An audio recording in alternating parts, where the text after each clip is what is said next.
tigers smoked. Back when tigers smoked. Do you know meaning 호랑이 담배 피우던 시절에?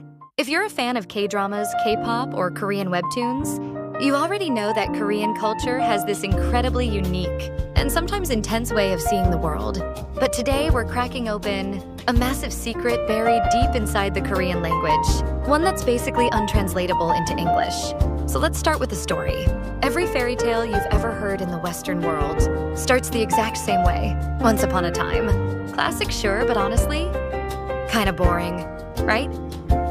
The Germans go with back when animals could still speak, which is a little more interesting, but still pretty mild.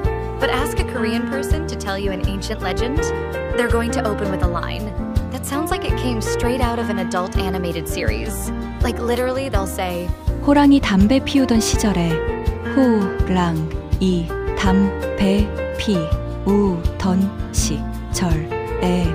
Back when tigers used to smoke cigarettes. I want you to actually picture that for a second. A massive apex predator, just chilling, puffing away on a pipe. It sounds like a chaotic internet meme, right? But this is not a joke. If you look at actual 18th century Korean folk paintings, Minhwa, you'll see exactly that. A giant tiger sitting back like royalty, holding an enormous bamboo pipe in its mouth. And what makes it even wilder? Right next to this beast, there are these adorable little rabbits standing there, lighting the tiger's pipe for him. But here's the real mystery that almost everyone completely misses.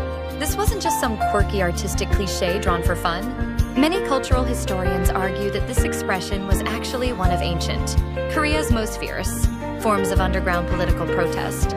By the end of this video, you're going to discover how a cigarette-smoking tiger became a secret middle finger aimed at the most dangerous people in power, and why this single phrase became the ultimate symbol of a forbidden utopia.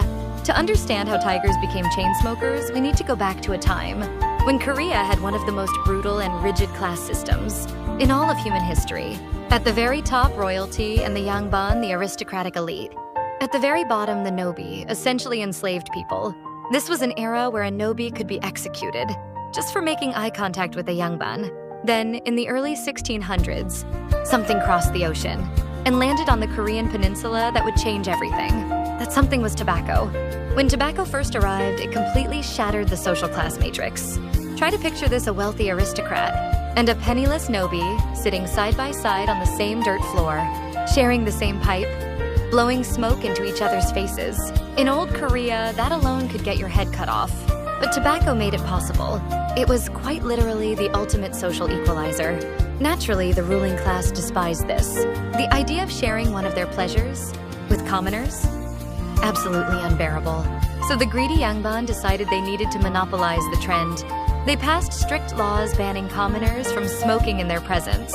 And then they invented the ultimate status symbol, the jangjuk, an absurdly long, elegant bamboo pipe.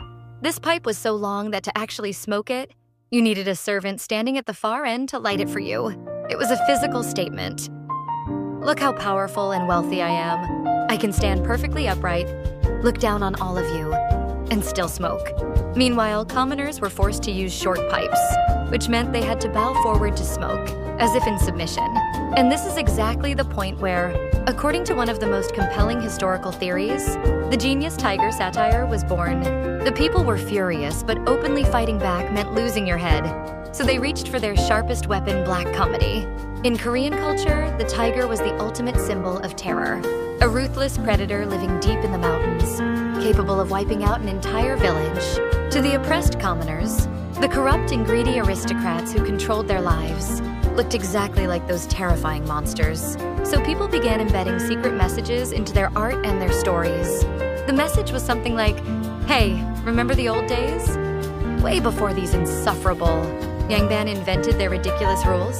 It was so ancient and pure back then. Even the most fearsome tiger would sit side by side with a tiny rabbit and share a smoke as equals. Think about how brutal that insult really is. By painting the terrifying tiger as completely dependent on a tiny rabbit, just to get a single puff in, the commoners were quietly flipping off the entire ruling class. They were saying, you think you're powerful and terrifying like a tiger? In our stories, you're just a helpless addict who can't even light your own pipe without us. Ultimately, the phrase, back when tigers used to smoke, became an encrypted act of resistance, a coded longing for a utopia where there were no class divisions and everyone was free. Now, that political resistance theory is incredibly compelling, but some scholars believe this whole tiger smoking phenomenon might actually have been a perfect accident, the result of the largest scale, centuries-long game of telephone in human history. According to this alternative theory, long before tobacco even existed, grandmothers used to open their stories with the phrase Goryeo Jogai, which just meant back in the days of the Goryeo dynasty. Completely ordinary, historically mundane. But remember, no recording devices, no microphones. For hundreds of years, stories were passed down only through voices in noisy marketplaces and dark corners of rooms, from mothers to children. Over centuries, the pronunciation of Goryeo Jokai started to get mumbled, slurred, and warped. Through generation after generation of phonetic mutation, those ancient syllables began to sound to ordinary people's ears. Exactly like harangi dambe, tiger tobacco. Some linguists argue that Koreans loved this absurd, delightful linguistic glitch so much that they just leaned into it and started actually painting masterpiece folk art of tigers smoking pipes. Whether it was a brilliant political weapon against a corrupt regime or the world's most delightful centuries-long game of broken telephone, the smoking tiger is the ultimate icon of that distinctly Korean kind of cool swagger. Because Korean doesn't just tell you a story. From the very first sentence, it obliterates your imagination and dares you to keep up. And honestly, this is just the beginning. Korean is full of expressions like this. Idioms about being so poor, your body literally tears apart, or being so angry that your blood defies gravity and flows upward. Each one a window into the wild, dynamic history of this culture.